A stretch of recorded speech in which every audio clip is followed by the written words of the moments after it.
Do not answer phone calls from unrecognized or unknown phone numbers.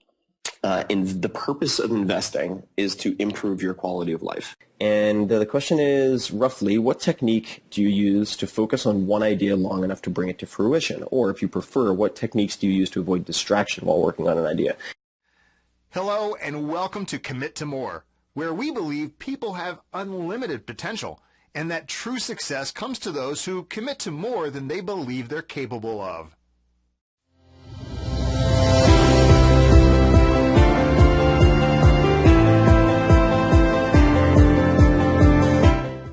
Thought rather than get up and give any type of recipe for success or highlight reel, I would share my recipe for avoiding self-destruction and certainly self-paralysis. And the tool I found, which has proven to be the most reliable safety net for emotional freefall, is actually the same tool that has helped me to make my best business decisions, but that is secondary. And it is Stoicism. That sounds boring. You might think of Spock, or might conjure an image like this. A cow standing in the rain. It's not sad. It's not particularly happy. It's just an impassive creature taking whatever life sends its way. You might not think of the ultimate competitor, say Bill Belichick, head coach of the New England Patriots. He has the all-time NFL record for Super Bowl titles.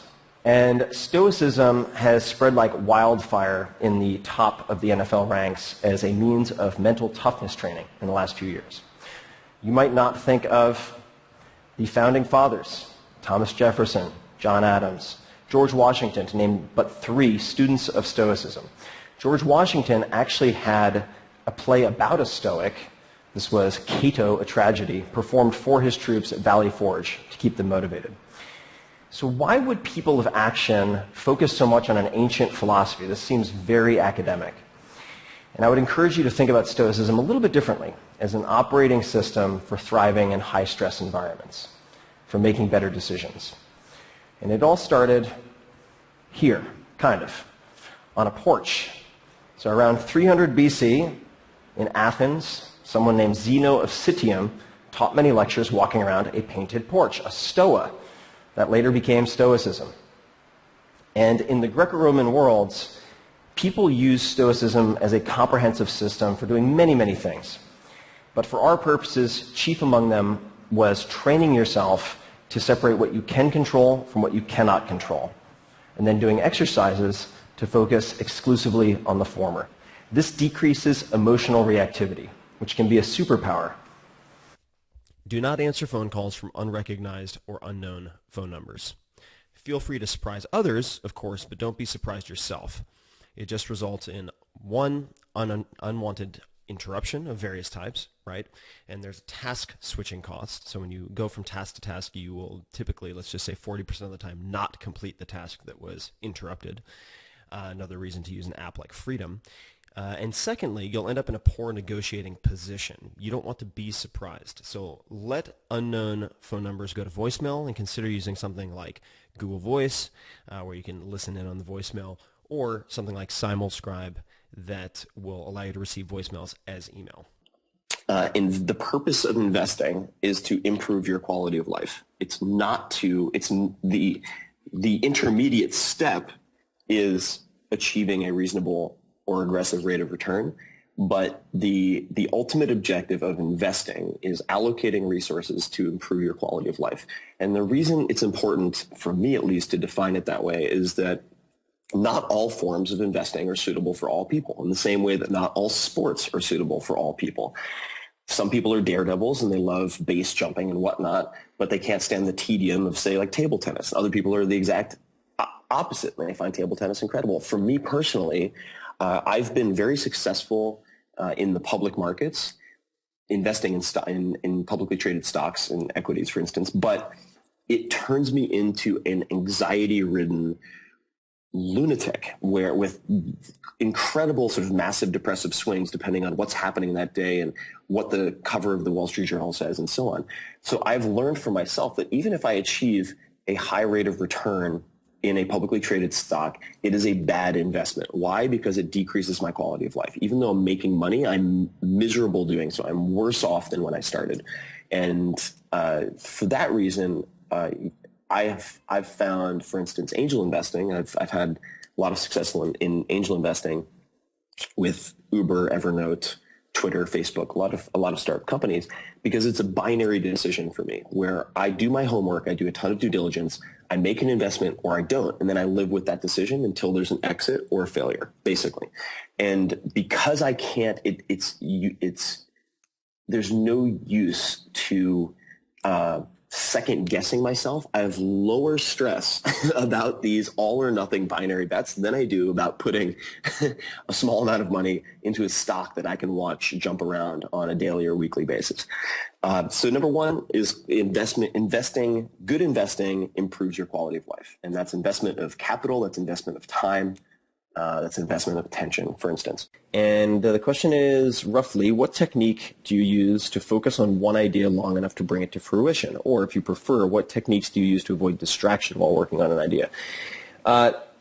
Really, it comes down to a handful of things. And I could tell you, here is a tactic. Again, I want to focus on principles whenever possible because they're flexible and adaptable and they don't change.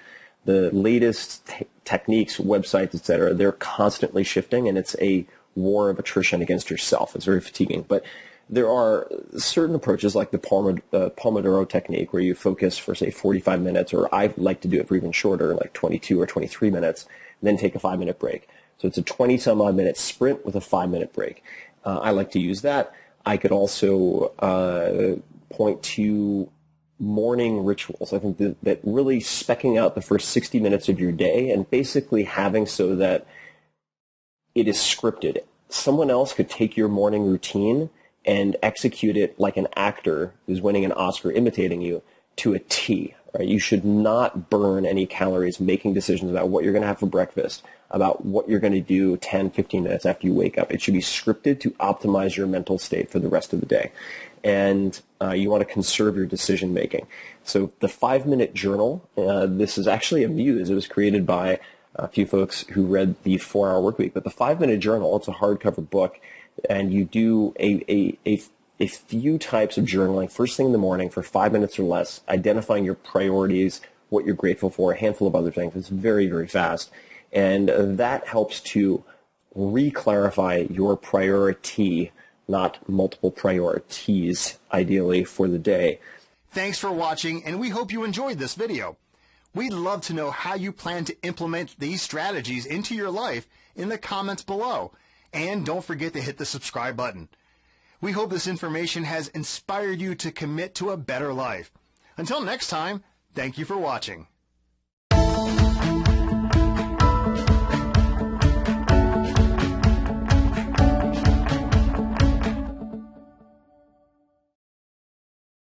If you were starting a business from scratch, if you were starting a podcast from scratch, what advice would you give? Well, I will give you some advice, and I've thought about this a lot, and I've been asked this a lot, and the recommendations tend to be exactly the same. So, first, I would say that it is easiest and, in my mind, much more fun to create a category and own it, as opposed to trying to dominate an existing category with something that is incrementally better. So if you try to slot what you're going to do into a pre-existing category and then be the best, it is very hard to do that in dramatic fashion.